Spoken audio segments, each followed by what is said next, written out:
اللہ پاک کی ذات سے امید رکھا کرو، اللہ کی ذات سے نا امید نہ رہا کرو۔ جو آپ کے حق میں ہوگا اللہ تعالیٰ آپ کو بہتر عطا فرمائے گا۔ اللہ تعالیٰ اپنے بندے کو وہ عطا فرماتا ہے جو اس کے حق میں بہتر ہوتا ہے، اور اللہ کے ہر کام میں حکمت ہوتی ہے۔ ایسا نہ کہا کرو کہ آج اگر مصیبت آ جائے تو ایسا نہ کہا کرو کہ اللہ تعالیٰ نے ساری مصیبت ہم پر ہی ڈال دی۔ ہو سکتا ہے کہ آپ کی آزمائش ہو رہی ہو سکتا ہے کہ آپ نیک عمل بھی کر رہے ہیں، نمازیں بھی پڑھ رہے ہیں، روزے بھی رکھ رہے ہیں، سارے ہی نیک کام کر رہے ہیں، اور پھر بھی آپ اگر مصیبت زدہ ہیں، پھر بھی اگر آپ پریشان ہیں، تو ایسا نہ کریں کہ اللہ تعالیٰ نے ساری مصیبت ہم پر ڈال دی، ہم تو نمازیں بھی پڑھتے ہیں، روزے بھی رکھتے ہیں۔ نہیں، ہو سکتا ہے آپ کی آزمائش ہو، اللہ تعالیٰ آپ کو آزماتا ہو، آپ کو آزما رہا ہو، آپ کی آزمائش چل رہی ہو۔ اللہ تعالیٰ مال کے ذریعے سے بھی آزماتا ہے، اولاد کے ذریعے سے بھی آزماتا ہے۔ آزمائش کی بات یاد آئی تو آپ دیکھ لیں، حضرت اسماعیل علیہ السلام کے والد حضرت ابراہیم علیہ السلام پر آزمائش آئی تھی کہ نہیں آئی تھی؟ اللہ جو کرتا ہے بہتر کرتا ہے، بس امید اللہ کی ذات سے لگائیے، امید اللہ کی ذات سے رکھیے۔ ایک انسان تھا جو کہ بہت مالدار تھا، اور ایک دن رات میں سویا تو اسے نیند نہیں آئی۔ آدھی رات ہو گئی لیکن نیند نہیں آئی، کروٹ بدلتا رہا، کروٹیں ادھر سے ادھر بدلتا رہا، لیکن نیند نہیں آئی۔ وہ اٹھ گیا اپنے بستر سے، اور جب اپنے بستر سے اٹھا تو راستے میں نکل گیا۔ نکلنے کے بعد چلتا رہا تو سامنے سے مسجد پڑی۔ جب اس نے مسجد دیکھی، کہ جب مسجد پڑ گئی ہے سامنے تو چلو نماز نفل ادا کر لیتا ہوں۔ مسجد کے اندر داخل ہوا نماز نفل پڑھنے کے لیے۔ نماز نفل پڑھنے کے لیے نیت باندھی، 2 رکعت نماز نفل پڑھی، سلام پھیرا تو کیا دیکھتا ہے کہ ایک آدمی مسجد کے اندر بیٹھا ہے جو اللہ کی بارگاہ میں فریاد کر رہا ہے، مولا میں بہت غریب ہوں، مولا لیکن میری امید صرف تجھ سے ہے، میری لو صرف تجھ سے لگی ہوئی ہے، مولا اگر تو نہیں عطا کرے گا نا میرے بچے بھوکے مر جائیں گے۔ کوئی مجھے اپنے کام پہ بھی نہیں رکھتا، کوئی مجھے کام پہ بھی نہیں لگاتا، مولا امید تجھ سے لگائی ہے، لو تجھ سے لگائی ہے، مانگ تجھ سے رہا ہوں، تو مجھے عطا فرما۔ میں نے کھانا نہیں کھایا، میرے بچوں نے کھانا نہیں کھایا ہے، میرے بچے بھی بھوکے ہیں، میں بھی بھوکا ہوں، بھوک میں تڑپ رہے ہیں، مولا تو ہی امداد کر دے، تو ہی میری مدد فرما۔ اگر تو مدد نہیں کرے گا مولا میں کسی کے سامنے ہاتھ نہیں پھیلاؤں گا، کیونکہ مجھے کوئی محنت اور مزدوری کرنے کے لیے لے بھی نہیں جاتا، مجھے کوئی اپنے کام پر بھی نہیں رکھتا، اب تو بتا میں کیا کروں۔ رات کے سناٹے میں اللہ کی بارگاہ میں فریاد کر رہا تھا۔ آج ہمارے دل بھی تو ویسے ہوں، ہماری زبانیں بھی تو ویسی ہوں کہ ہم اللہ کی بارگاہ میں دعا کریں اور ہماری دعا فوراً قبول ہو جائے۔ ہماری زبان ویسی نہیں ہے، ہمارے دل صاف نہیں ہے، دل پاک نہیں ہے، دل میں بڑا برائی ہے، بڑا بغض ہے ایک دوسرے کے لیے، بڑا حسد بھرا ہوا ہے، تو پھر ہماری دعائیں کیسے قبول ہوں گی؟ اس انسان نے کہا بھائی مجھے بتاؤ تو صحیح کیا بات ہے؟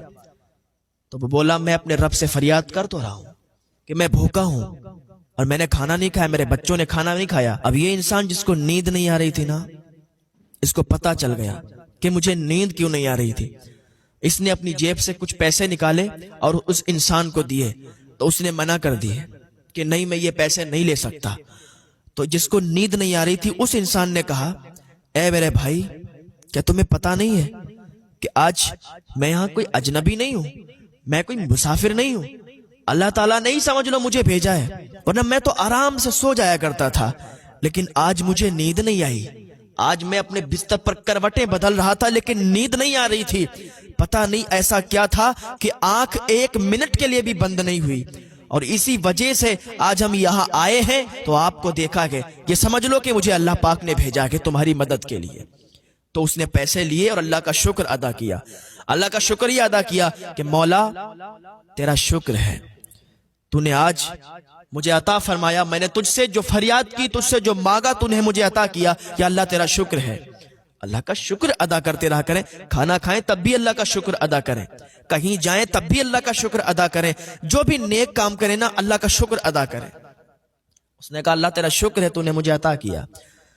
اس نے اپنی جیب سے ایک کارڈ نکالا، جس کو نیند نہیں آ رہی تھی، اس نے اپنی جیب سے ایک کارڈ نکالا، وزٹنگ کارڈ اس کو دیا، کہا یہ میرا کارڈ ہے، جب بھی آپ کو کوئی ضرورت ہو تو آپ میرے آفس آ جانا، آپ کی ضرورت میں انشاءاللہ پوری کر دوں گا۔ اس نے کہا یار پاگل ہو گیا ہے، اگر تیرے پاس مجھے آنا ہوتا تو میں اس کے پاس کیوں آتا؟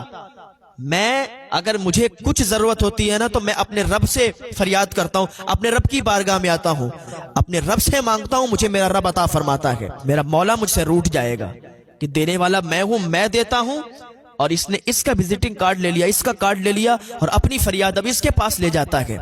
پہلی بات تو میں محنت اور مزدوری کر کے کماتا ہوں اور کھاتا ہوں، جب مجھے کوئی نہیں لے جاتا کام پر، اور میرے بچے جب بھوک کے حال میں بلکتے ہیں، تب یہ قدم اٹھانا پڑتا ہے، آ کے اللہ کی بارگاہ میں فریاد کرتا ہوں۔ ورنہ میں بہت خوش ہوں، میرا اللہ مجھے بہت عطا فرماتا ہے، میں جو محنت کرتا ہوں، میں جو مزدوری کرتا ہوں، اس کے ذریعے سے مجھے بہت مل جاتا ہے، اپنا گھر چلا لیتا ہوں۔ جس کو نیند نہیں آ رہی تھی اس بندے کو اس دن معلوم چل گیا کہ اللہ جو کرتا ہے بہتر کرتا ہے۔ مجھے نیند نہیں آئی اسی لیے کیونکہ اللہ تعالیٰ مجھ سے مدد کروانا چاہ رہا تھا کہ جا فلاں مسجد میں اور فلاں انسان کی مدد کر۔ تو کبھی کبھی ایسا بھی ہو جاتا ہے کہ ہمارا دل بے چین ہو جاتا ہے، کبھی کبھی ایسا ہوتا ہے کہ ہم کھانا کھانے جا رہے ہوتے ہیں لیکن رکھ دیتے ہیں، لقمہ منہ کے اندر جا رہا ہوتا ہے، نوالا رکھ دیتے ہیں، کیونکہ ہمارا رزق کہیں اور لکھا ہوا ہے، کسی اور رزق پر ہمارا نام پڑا ہوا ہے، ہمیں وہیں کھانا ہے۔ پتہ چلا ہم کھانے جا رہے ہیں اور ہماری دعوت ہے کہیں، تو ہم نے ایک دم رکھ دیا، چلے گئے دعوت میں، وہاں کھایا جا کے، تو پتہ چلا کہ اس رزق پر وہاں پر ہمارا نام لکھا ہوا ہے کھانے پر، اور ہم نے وہاں جا کے کھایا۔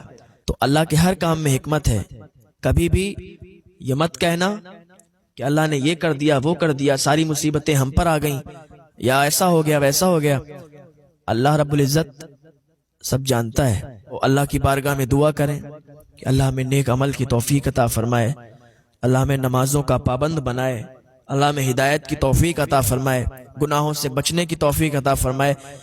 یہ زندگی ہے نا بہت کم ہے، کچھ اچھے کام کر جائیں، یہ دنیا قید خانہ ہے، یہاں محنت کرو، عبادت کرو، نیک عمل کرو، جس بات کو اللہ تعالیٰ نے فرمایا ہے کرنے کو وہ کام کرو۔